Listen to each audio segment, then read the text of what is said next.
As a Swedish person, I get a lot of meatballs, but not a lot of natural disasters. We get wind, but no tornadoes. We get rain, but no big floods. There's the occasional earth shake. We heard on the radio that there has been an earth shake in Tokyo this morning. Can you tell us about the earthquake? But rarely anything above a Richter 3.0. Japan, on the other hand, gets plenty. They have an annual rainy season which brings floods, and the islands are located on a fault line, so earthquakes are common, and sometimes they bring tsunamis, which is fittingly a Japanese word. A word that I learned through Final Fantasy, which should tell you how sheltered I am from these things. Sometimes nature works in their favor, like when the Mongols' invasion failed due to tornadoes, but usually it just brings death and destruction. As you might expect, this has left an impression on the collective psyche, resulting in a bunch of media dealing with the subject, such as the giant monster genre and the movie Nihon Shinbotsu, aka Japan Sinks, which along with the manga Survival left an impression on Kazuma Kujo, game designer at Irem Corporation and later Irem Software Engineering. In the early 2000s he assembled a small team, and after a rocky development process, it being his first directing job as well as just being something unusual, they managed to get Zetsu Taisetsu Iii to store shelves on April 25, 2002. It was localized the following year and released in the US as Disaster Report, and in Europe as SOS The Final Escape. As is logical, the first game set the foundation for things to come. The object is to survive and escape by walking, running, climbing, and so on. You have a special button to brace yourself and one to shout. Oi! There's a survival mechanic, there's some item management, and you can equip accessories and many different compasses. The survival mechanic of this first game is thirst, which is measured in QP, quench points. It goes down with time and exertion, and can be refilled at water taps, and water can also be put into bottles to take with you. Early on you get a backpack off of a green car that says Shaggy on it.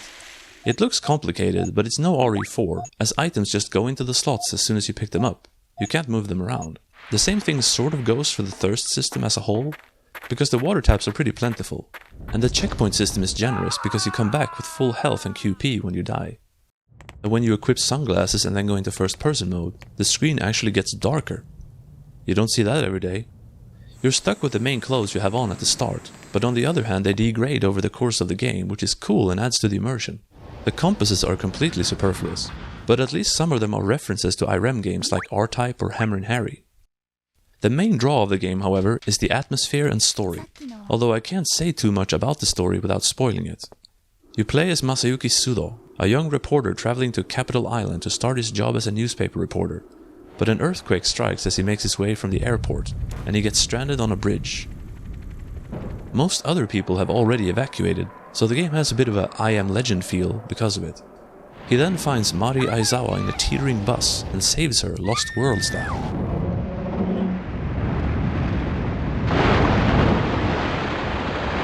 And then he performs an awesome feat of physical strength off-screen. Mari will be your partner for the rest of the game, unless you take the other choice at the game's main branching point, where you either follow her to her apartment to find her dog, or go with the photographer Jinnai to the park, which results in meeting Natsumi Higa, who then becomes your new partner. If not, you meet her later on anyway. But either way, that one branching point makes the game worth playing at least twice. There are also several endings. Mostly it's related to how well you treat your partner through the occasional dialogue choices. There's a point where Aizawa asks you to let her go down a ladder first, so that you don't look up her skirt, and if you don't agree, she gets upset. By the way, none of the games in the series ever turn into an annoying escort quest, despite almost always having a partner following you around. They never die, and they always catch up to you when you reach save points or new areas. Other highlights include riding a bike, assembling a raft and painting it before riding, shouting in Aizawa's face and watching her just wave back, scooching around on your ass, and meeting the creepy jewel lady. It was also interesting and unexpected that you get chased by military guys later on, and it's one of the few forced stealth sections in the game that I actually enjoy. The graphics are pretty good for 2002, especially the parts where the aftershocks hit. Stuff shakes and wobbles very realistically, and buildings tumble over. There's not a lot of music in the first game, but the sounds of the disasters do the job fine in its place. The frame rate, however, is not very good. The first 3 games in the series take place in specially designed cities, and without spoiling, let's just say that there's a human factor to the things that happen. And since the main character here is a reporter, the name Disaster Report actually does make some sense.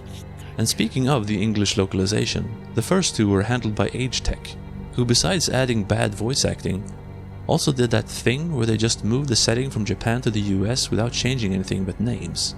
And hair colors apparently, because most characters are blonde now. The sequel, called Raw Danger in the West, is my favorite of the series. There's more of everything here. More characters, more dialogue choices, more clothing and more fun. There are still earthquakes, but mostly there's heavy rain and flooding. Instead of having to drink water, you have to keep yourself warm and dry. Heaters take the place of water taps, but you can also cook food to keep your body temperature up longer. Characters will also act their status, so to speak. The inventory system is simplified, and you can equip more clothing items than before, including upper and lower body this time. It's fun to mix and match, and there's a lot to find, but on the other hand you don't get to see any gradual degradation anymore. There was item combining in the first game too, but here it's a bit more useful, and sometimes necessary. The plastic bag plus tape makes raincoat is one that's simple and useful. There's backpacks like the first game, and one of the backpacks here is a product placement for clothing company Columbia. The game also comes with a tutorial, which is pretty cool, and any chance to spend more time with Gio-kun is welcome to me. The first game had a tutorial too, but it was only a few pre-made video clips. After Capital Island was destroyed in the first game, this one takes place in Tomisaka City, where they built a big mall into the ground called Geo Section, and are having a big party with the mayor attending. This is where we start with the first character, Shinohara. He's a college student working part-time as a waiter. Oi, what are you doing? Oi! Oi, 静かにしないか。持ってきてくれないかな。おい、篠原君。お客様に失礼じゃないか。After failing at his job for a while, water starts pouring in. Shinohara's scenario is the longest and the one that is most like the first game. He's a regular guy and has a normal woman as his partner. A normal woman with a business tycoon for a father, of course. But he does see a lot of action and gets to ride a jet ski at one point. The second character is Yuki, who spends almost her entire scenario in handcuffs, as she gets arrested suspected of murdering her brother. She has to uncover the truth behind her brother's murder, while avoiding her arresting officer who has gone a bit mental. Third in line is the taxi driver Akira. He's an ordinary cab driver but picks up an extraordinary fare in Ryoko Honda, a very inquisitive reporter who he has to drive around, gathering clues and waiting to finally get his fare money. Then it's Kana Nishizaki's turn. She's a bullied high school student who begins her chapter locked into a locker. She tries to evacuate with the others but finds herself locked in by the bully. And as if that wasn't enough problems, she also gets chased around by a psychopathic teacher. Move over, Nemesis. This is also the scenario where you meet Higa again, by the way. The fifth character is Yuji Hayami, a scientist-looking man with amnesia. After finishing all the scenarios, you go back to Shinohara one last time. Having multiple characters is cool in itself, but the scenarios also intersect with each other at points, and sometimes things you do in one can affect the other, which is a really cool idea. Each character also has his or her own special ability. Shinohara can hug his partner for warmth, or try to. Yuki can pick pockets, Akira can use his car radio, Nishizaki can remember things, and so can Hayami, except he also needs to match memory pieces in order to recall everything. I think you're trying to say honorable. Shut up! And what's really cool is that once you remember, you get to choose your reaction. It's up to you whether you react, oh dear, or muhahaha. The Jewel Lady also returns. In fact, if you get a jewel from her in each scenario, you unlock a suit that makes you impervious to any damage or water. This game ups the ante on the disasters. There's a lot of sequences where you have to run away from collapsing buildings and incoming water and so on. It's cool stuff. The only problem is again, the frame rate. It's actually worse than the first game, because while the graphics are clearly better now, it's also clear that the engine struggles, often. Except when it doesn't, oddly. Anyway, it's a shame about the frame rate, but I still like this game a lot. It's not part of the series, but I thought I'd mention the game that many people might mistake Disaster Report for, Disaster Day of Crisis. It came out in 2008, is not related at all, and while it takes some inspiration from Disaster Report, it put a lot more focus on the gameplay, while the story is pretty much just The Rock with disasters thrown in. It's a good game, but a different beast. The next game in the series came in 2009 for the PSP, this time only in Japan. Here the main mechanic is stress, which kind of acts as a stamina bar as it goes down by doing things like running or shouting. But you also get stressed by seeing dead bodies, which makes sense of course. To most of us. You can play as a boy or a girl. The trade-off is supposed to be between physical power and stress handling. As far as I can tell, the girl climbs a little slower, but stress handling is more important anyway, so the girl is my recommendation. Whoever you choose, you're a college student heading to man-made Central Island on a bus. Unfortunately, but expectedly, one of those pesky earthquakes strike, and everyone on the bus gets crushed except you. Everyone. This opening is really effective actually, harrowing even. But it doesn't exactly set the tone for the rest of the game. Nothing as bad as this happens again. Zetsu Taisetsu Iii fixes my main issue with the first two games. The frame rate is more or less stable here. But unfortunately most other things got a bit of a downgrade. The stress system is okay, but not as engaging as the body temperature in 2, and it resets after dying just like the others. Clothing is back to how it was in the original, except you also pick up entire outfits as items. The problem is that you pick them up so often that it feels pointless. The action segments where you run from stuff are not quite as good here. Like this part where you run from a fire tornado, whoa, and you need to find a fire extinguisher to put out flames. There's one right there, but I can't get to it. It's pretty much a decoy as there is another one. Other times the game edits around the cool stuff, like when this big tower breaks, but instead of seeing it fall down, it just goes to black and back. There's a disaster survival manual with real tips on how to make it in real disaster situations, written by a real expert and everything. The problem is that you get parts of it all the time, and it gets annoying. The story is hit and miss. On the one hand, I like the partner character Saki, a 22-year-old nurse who is also an aspiring singer-songwriter, whose songs get sung by Irem companion Mai Iida, and this is her best work in my opinion. I like how the game handles its villains. There are kind of 3 of them. I like that some characters make reappearances like Honda from the second game and Higa from 1 and 2, and there are more regular survivors this time, like the group of men that are so hungry that they hold your friends hostage and force you to go find food for them. But while the lead-up is good, the ending isn't the best. And it didn't help that I got a very mediocre ending, because I didn't pick all the right dialogue choices regarding Saki. I mean, they give you so many choices, many of them funny. How can you possibly resist picking 1 or 2 of the joke ones? 31,865 歳です。そうなんですか？お若いですね。やっぱり肌のお手入れに秘密があるんですか？ Apparently there are also a couple of game-breaking bugs, but I haven't come across them myself. Product placement this time courtesy of CalorieMate. Get yours today. Zetsu Taisetsu Iii is my least favorite in the series, but it's still good. It still has the atmosphere that I like, and the tone is a bit calmer than 2. I love 2, but if every game tried to top that one, it would turn very messy.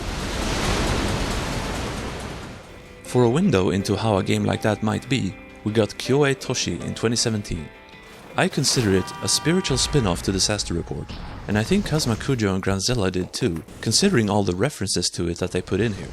There are several cameos from characters, and there's a game developer man who wants you to take his game over to his girlfriend's dad to review, and the game is called Zettai Anzen Toshi.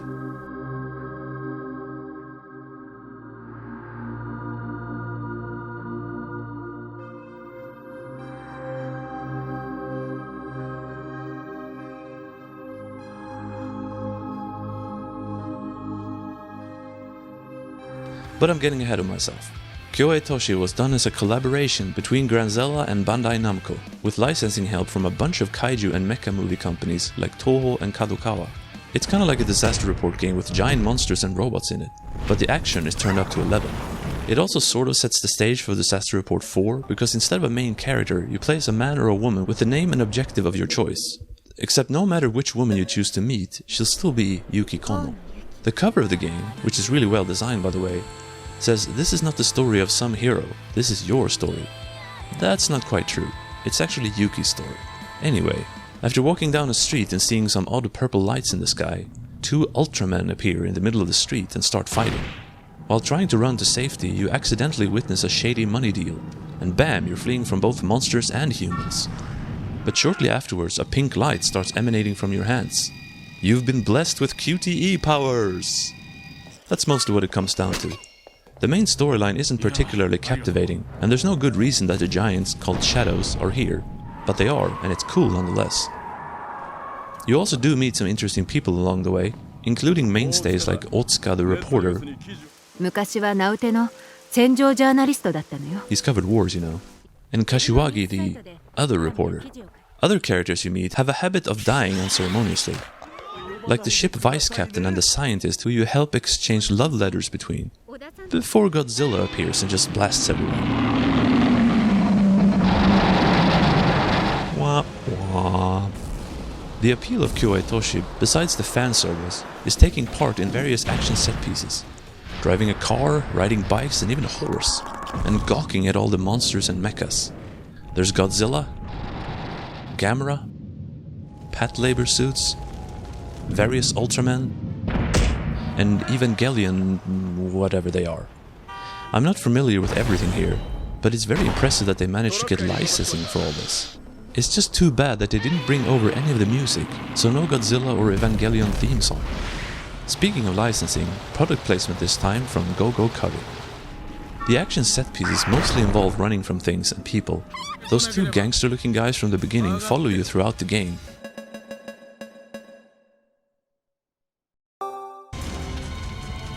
Tadaima, 留守にしております。P という発信音が鳴りましたら、お名前とご用件をお話しください。ピー。武藤です。隠れても無駄だぞ。早く出てこい。 And you used your QTE powers to dodge punches and kicks, gunfire, and eventually they even try to run you over. This happens to be the worst part of the game, and there are no QTEs here to help. The survival system here is just a simple stamina bar that depletes as you run or make dodge rolls. You have clothing items like in Disaster Report, but here they can get incinerated by fire or by running into the monsters. You can pick up these colored rings that act as a kind of currency that you can spend on items in between chapters, which take place in a newspaper where you can also read about stuff that's currently happening. One thing that wasn't borrowed from Disaster Report are the compasses. Instead, you gratefully get a mini-map that you can slide around with the touchpad. But the ass-scooting action from Disaster Report 1 does make a return, and so does the inconsistent frame rate, unfortunately. It's not that bad here usually, but on occasion it dips pretty far down. I recommend Kyoetoshi for its over-the-top action and the very cool concept of playing as one of the humans in a giant monster movie, so to speak. But in this case, it's gameplay over story.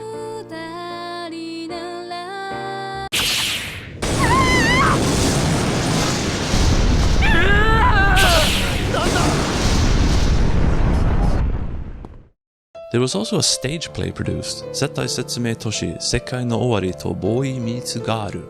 In 2011, K.R. Ari of the theater troupe Elizabeth went to Irem and told them he wanted to make a stage play, and surprisingly enough, they were fine with it.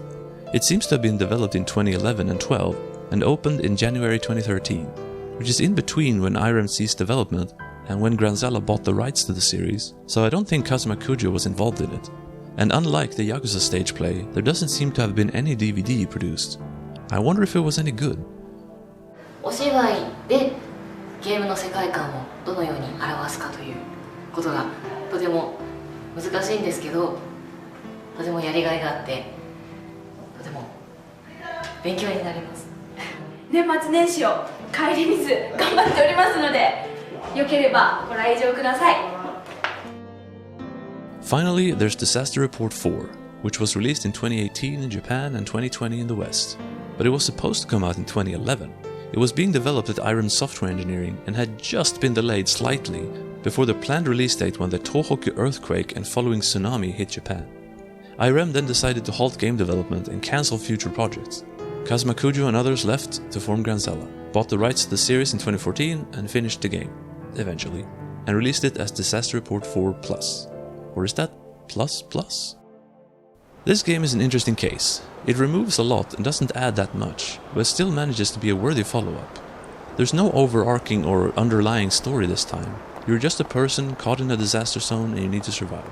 You don't play as a character, but as a blank slate. Although you could argue that you do that in all the games. The stress system is back from 3, and you get hungry, thirsty, and need to go to the bathroom. But you don't actually need to consider any of that. You rarely get stressed or lose HP, and if you do, it's easily recovered. And even if you never eat, drink or go to any bathrooms, you'll never suffer any consequences other than your character dancing around a little when standing. Kujo even admitted in an interview that this was on purpose. He just said that he wants you to roleplay, which I oddly did find myself doing. Touché, I guess. Before the game begins, you're asked what you would do in a disaster situation, but it doesn't affect the game, it's just for you. The same thing goes for the good and evil points you pick up after making certain choices. They don't affect anything. But if you go into the game thinking of it as an adventure game where you put yourself into the situations, it works. I like the characters I met along the way. Kanae, who is looking for her boyfriend, who at the same time is being hunted by a tough-looking guy, the nice office lady, Yayoi, the con artist, the foreigner Danny, and the again returning Natsumi Higa and her students. Jewel Lady is back again too. There's too much to mention it all. The DLC to the game, besides costumes, meh, has an epilogue which takes place a few months after the game, and you get to go around and see what people are doing now and tie up a few loose ends. The shout button is still here, and now you can do it while crouching and running. But it doesn't do anything anymore. It's useless.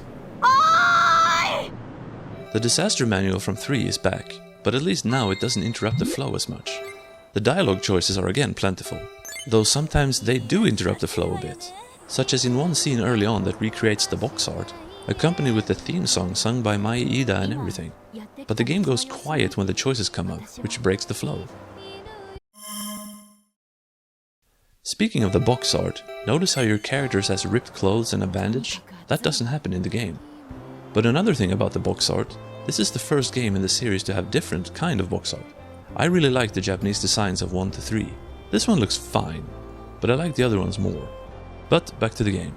When it was going to be released on PS3, Kujo and company wanted to make it compatible with those 3D televisions that were trendy at the time, but they dropped that and instead made it VR compatible. I don't have the headset, so I don't know how it plays, but the regular game also has a first-person mode that you can walk around in, not just look around. The clothing system is like the one in 3. You can get outfits, but also gloves and hats. No shoes this time. Sorry.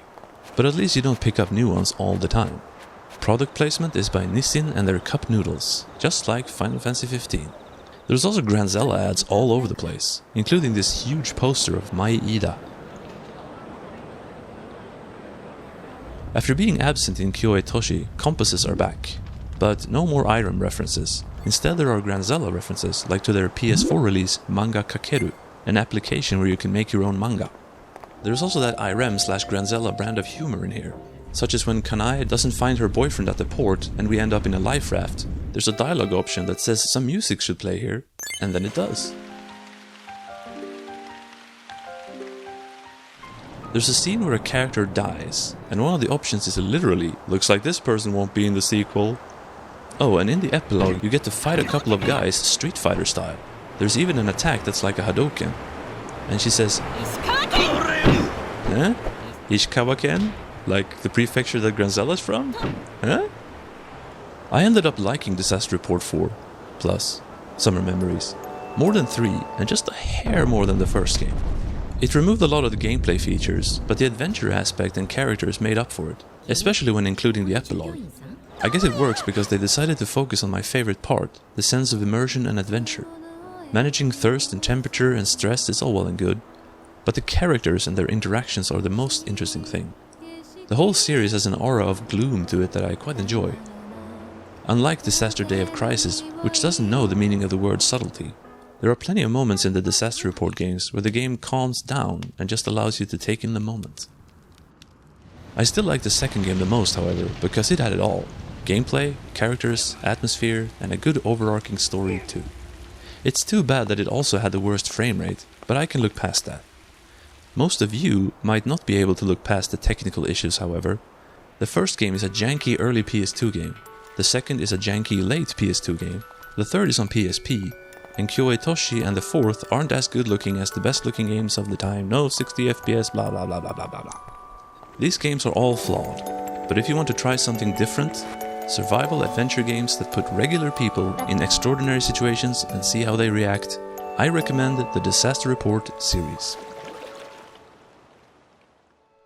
例えば今日がどんなに悪い日だろうと少しずつ明日へ続く道を歩く例えば僕がその道を歩くことをやめても街中に溢れてる気づいてくれるから振り返る穏やかな日々君の隣で笑っていたあの頃明日が待ち遠しかったんだ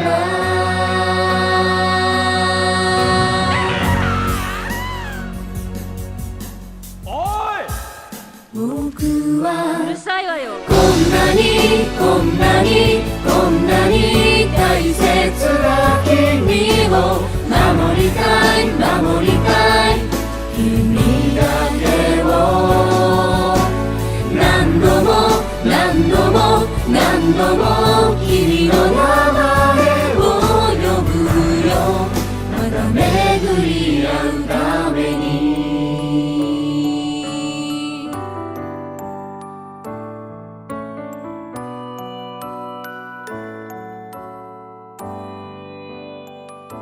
とても強くて激しい風が吹き抜けて思い出も何もかも連れ去って今頃気づく本当に大事なものは指の間をすり抜けて消えてくまた会えるなら言える気がするずっと言えずにいた気持ちを変わらず見守る空に願っているよ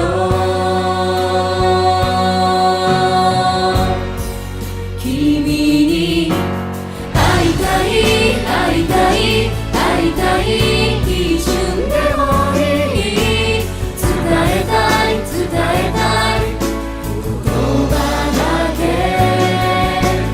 何度も何度も何度も君の名前を呼ぶよまた巡り合うために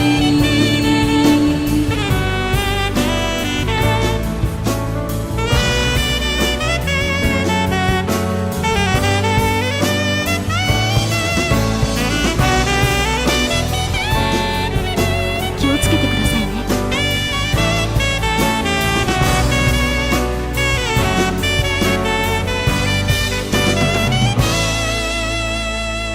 僕はこんなにこんなにこんなに大切な君を守りたい守りたい